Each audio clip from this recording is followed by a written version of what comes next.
아마 태어날 때부터 조현병의 소인을 타고나고, 그러니까 저희가 지금 원인을 계속 말씀드렸는데, 그럼 우리가 원인을 알면 이게 예방도 가능할 수 있는 건가요?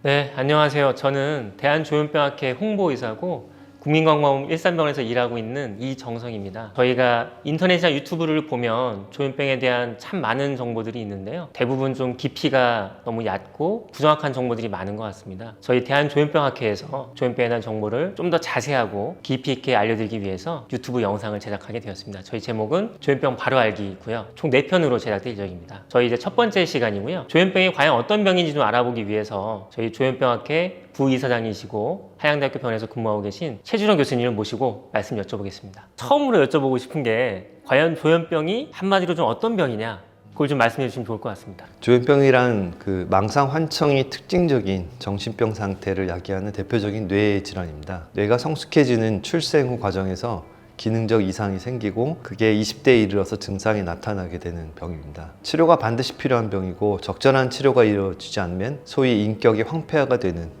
그런 병입니다. 저희가 이제 지금 조현병으로 알고 있는데 사실 예전에는 정신분열병 뭐 이렇게 얘기가 불렸던 것 같아요. 이게 조현병으로 바뀐 것 같은데 왜 바뀌게 됐는지, 이게 무슨 뜻인지 좀 알려주시면 좋을 것 같습니다. 그 정신분열병은 인격이 황폐화 상태에 이르는 나쁜 경과를 강조한 그런 명칭입니다. 하지만 이제 조기 발견, 조기 치료로 호전되는 양상이 간과된 면이 있고요. 그리고 또 현대의 발전된 치료 경과를 반영하고 또 무엇보다도 사회적인 그런 낙인, 그거를 배제하기 위해서 2011년도에 대한조현병학회 주도로 개정을 했고요. 2012년도 1월 국회에서 공표되었습니다. 조현병은 현악기를 조율해서 자기 소리를 내게 하듯이 치료가 가능한 병이라는 의미를 내포하고 있습니다. 조현이 이제 현악기를 조율한다, 그런 뜻인 거죠? 그래서 현악기를 조율하는 게 잘 안 되는 병이 조현병이다. 그렇습니다. 그럼 이제 조현병은 사실 저희가 뉴스에서만 좀 나오는 병인 것 같은데 실제로 많은 분들이 조현병을 알고 있나요? 그렇습니다. 전 세계 어느 지역에서나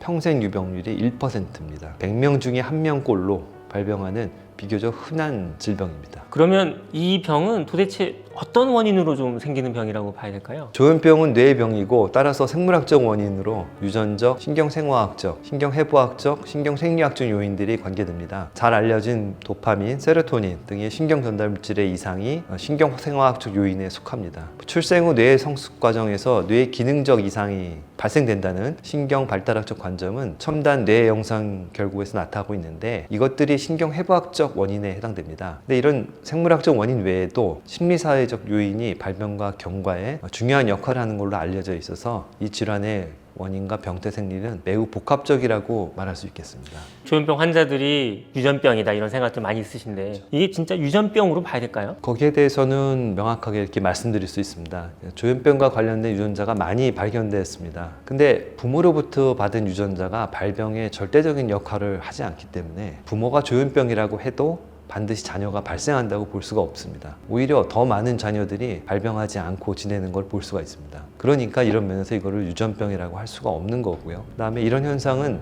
왜 일어나냐면 부모로부터 받은 유전자로 전달되는 게 병의 소인입니다. 근데 소인만으로 이 병이 발병하지 않기 때문에 이거는 유전병이라고 할 수 없다, 이렇게 말씀드릴 수 있습니다. 그러니까 유전병은 아니지만 좀 유전적인 영향이 조금 더 병을 나타나게 하는데 좀 많은 영향을 미친다, 그런 거죠. 네네. 저희 뉴스에서 보면 내가 군대에서 막 맞아가지고 병에 걸렸다, 부모한테 학대당해서 병에 걸렸다, 이런 얘기 하시는 분들이 있거든요. 이런 스트레스 요인도 좀 조현병 발병의 좀 원인이 될 수 있을까요? 스트레스는 엄밀하게 병의 원인이라고 얘기할 수는 없지만 발병의 계기를 제공할 수 있습니다. 오히려 원인이라고 한다면 출생 전후에 잠재된 소인이며 생물학적인 결함이 더 결정적으로 볼 수 있습니다. 대개 이런 원인론적인 면에서 그런 이제 스트레스가 작용하는 것들은 어떤 질병의 소인을 야기시키는 그런 역할 정도로 한다고 볼 수 있습니다. 생물학적 원인이라고 하면 어떠한 게 있을까요, 이게? 생물학적 결함의 원인이라고 하는 것들은 뇌에 있는 어떤 기능적인 이상이고 전체적인 구조의 결함은 아닙니다만은 태어났을 때 사고하는 과정이 여러 가지 네트워크가 구성되어 있는데 그 네트워크에서 어느 정도 그 적절한 사고를 하려면은 좀 정리가 되어야 됩니다. 근데 이제 그런 정리 과정이 잘 되지 않아서 여러 가지 사고가 지나치게 무질서하게 이루어지는 그런 과정이 있습니다. 뇌에 있어서 어떤 특정 분야이게 아니라 전체를 구성하고 있는 그런 네트워크의 이상 이렇게 보고 있습니다. 그럼 이제 조현병이 생물학적 원인, 심리적 원인이 있는데 그럼 어떤 게 더 중요한? 생물학적 원인이 더 근본적이기 때문에 중요하다고 봅니다. 이런 면이 있습니다. 잠재적인 소인을 갖고 있어도 평생 발병하지 않는 사람도 있습니다. 그렇게 생각하면 또 발병의 계기를 제공한다는 면에서 심리사회적인 원인이 더 강조되기도 하거든요. 그렇기 때문에 두 가지 다 중요한 거라고 생각합니다. 아마 태어날 때부터 조현병의 소인을 타고나고, 그러니까 저희가 지금 원인을 계속 말씀드렸는데, 그럼 우리가 원인을 알면 이게 예방도 가능할 수 있는 건가요? 예, 그렇습니다. 치료에 대한 그 약물 개발 등을 이제 원인을 알게 되면서 이제 마련이 됐고요. 질병의 경과를 관찰하면서 조현병에는 이 전구기라는 게 있다는 것을 알게 됐습니다. 그 전구기에서 그 개인의 변화를 잘 세심하게 살펴보고 조기에 치료를 한다면은 발병 후 불량한 경과를 받는 경우가 있는데 사회적인 기능의 손상을 막을 수 있습니다. 그런 면에서 우리가 예방이 가능하다라고 말할 수 있을 것 같습니다. 저희가 조현병 뭐 어떤 병인지 원인인 걸 또 얘기를 드렸는데 진단은 어떻게 하나요? 이게 뭐 검사 같은 게 있는지 그게 궁금합니다. 그 전 세계적인 표준 진단 기준이 있습니다. DSM이라고 하는 그런 진단 기준이 있고 직접 환자에서 보이는 증상과 정신 심리 상태에 대한 평가를 통해서 이루어집니다. 환자를 직접 보고 대화하고 평가하는 과정이 반드시 있어야 되고요. 그다음에 환청과 같은 환각 증상, 이게 이제 특징적인 증상 중에 하나인데 이게 이제 물질 중독이나 뇌의 기질적 이상으로 나타날 수가 있습니다. 진단을 위해서 시행되는 검사들은 다른 원인으로 나타나는 경우인지를 확실하게 배제하고 그 결과 이제 진단을 좀 더 정확하게 하는 목적으로 시행되는 경우입니다. MRI나 CT 같은 뇌 검사도 하는 것 같은데 그게 좀 필요할까요? 그게? 첫 발병에서 뇌 영상 검사는 다른 원인으로 나타나는 정신병인지를 가려내서 거기에 맞는 치료를 하기 위해서 필요합니다. 뇌 수술이 필요한 뇌종양 또는 항전간제가 처방돼야 되는 뇌전증인지 이런 거 가리는 것들이 검사가 필요하고 그 중에서 CT와 MRI 같은 경우에는 첫 발병인 경우에는 반드시 거쳐야 될 과정으로 생각됩니다. 그럼 조현병 환자들은 그냥 MRI 찍으면은 그 정상인 뇌하고 크게 차이를 알기는 어려운 건가요? 나타나는 과거의 이제 CT, MRI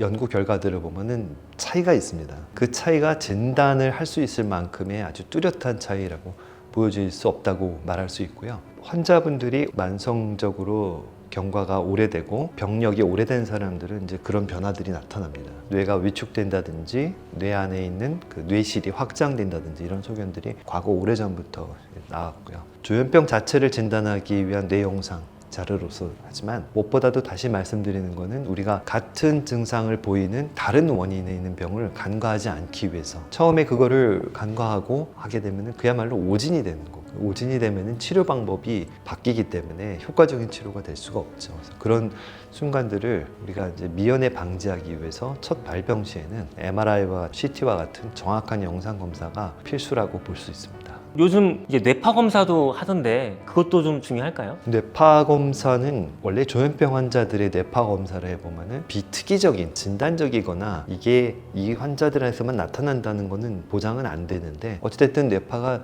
정상으로 나오지는 않고 있습니다. 그래서 뇌파 검사가 필요한 이유는 뇌전증, 간질이라고 불렀던 그 병들이 그런 경우에 있어서 환각이 나타나는 경우가 있습니다. 미연에 방지를 해서 그렇게 되면 약이 아예 바뀌고 치료 방법이 바뀌기 때문에 그 어떤 뇌 종양과 같은 경우처럼 반드시 필요한 그런 과정으로 되어 있습니다. 조현병의 좀 증상들은 좀 어떤 게 주로 있을까요? 우리들이 아는 이제 정신질환에서 나타나는 거의 뭐 대부분의 증상들이 다 나타난다고 볼 수 있는데 환청, 망상 그런 것들은 양성 증상이라고 합니다. 양성 증상은 정상인에게는 없는데 환자한테 있기 때문에 양성 증상이라고 표현을 하고요. 그 다음에 이제 정동둔마, 무쾌감증, 무의욕증 이렇게 증상을 얘기하는데요. 정동둔마라는 게 이제 우리 얼굴의 표정이 굳고 표현이 잘 안 되는 그런 상태를 얘기합니다. 사회적으로 오해를 많이 갖죠. 그 다음에 이제 무쾌감증은 어떤 일을 해도 이제 재미가 없고 흥미가 없고 이런 겁니다. 무의욕증, 집에서 뭐 한 달을 지내도 두 달을 지내도 일을 새로운 걸 하겠다는 그 의지가 안 생기는 이런 것들이 중요한 거는 환자의 실제 그 기능의 손상하고 직접적인 연관이 있습니다. 이런 음성 증상은 환자의 기능 저하를 가져오는데 훨씬 더 영향을 많이 주죠. 근데 이제 세 번째는 남들과 두드러지게 이상해 보이고 또 위협적으로 보이고 무서워 보이고 그러는 것들이 바로 이제 와해 증상이라고 하는 것입니다. 그런 혼란스럽고 기괴한 모습을 야기하게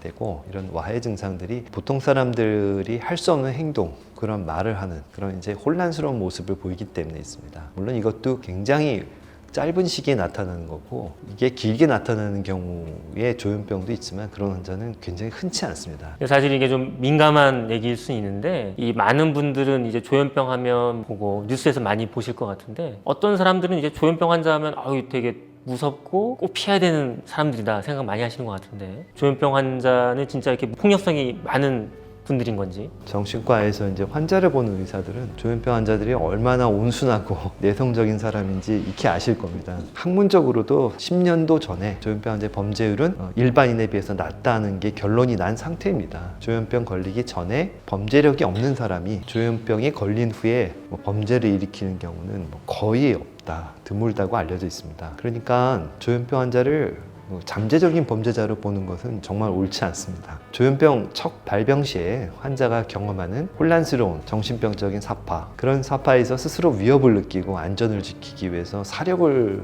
다해 노력을 합니다. 그런 과정들은 당연히 공유될 수 있는 경험이 아니기 때문에 옆에서 보는 다른 사람들 봤을 때는 이것들이 충동적이고 폭력적인 행동으로, 왜냐하면 이유가 없어 보이니까 그렇게 됩니다. 그래서 그런 의미에서 환자들이 갖고 있는 병의 발병 시에 아주 짧은 시기에 있던 모습들이 확대돼 가지고 조현병 환자는 평생 그러는 사람으로 오해를 하는 게 있습니다. 보통 일단 조현병은 낫지 않는 병이고 오래가는 병인데 그 병 자체가 사람을 바꿔버린다고 생각을 합니다. 조현병 자체가 사람을 폭력적으로 만들거나 또는 이런 범죄 성향을 키워간다, 이거는 절대 사실이 아닙니다. 이렇게 첫 발병이 되는 시기에 치료가 잘 되면 빠르게 안정을 찾아갈 수 있습니다. 그리고 또 한 가지는 이제 전구기, 아까 말씀드린 전구기에 일찍 치료를 한다면 이런 불안정인 모습조차도 보이지 않게 되기 때문에 이때가 정말 중요한 치료 시기이고 이런 것들을 알아주셨으면 감사하겠습니다. 네, 지금까지 너무 조현병 잘 설명해 주셨고요. 그럼 마지막으로 한번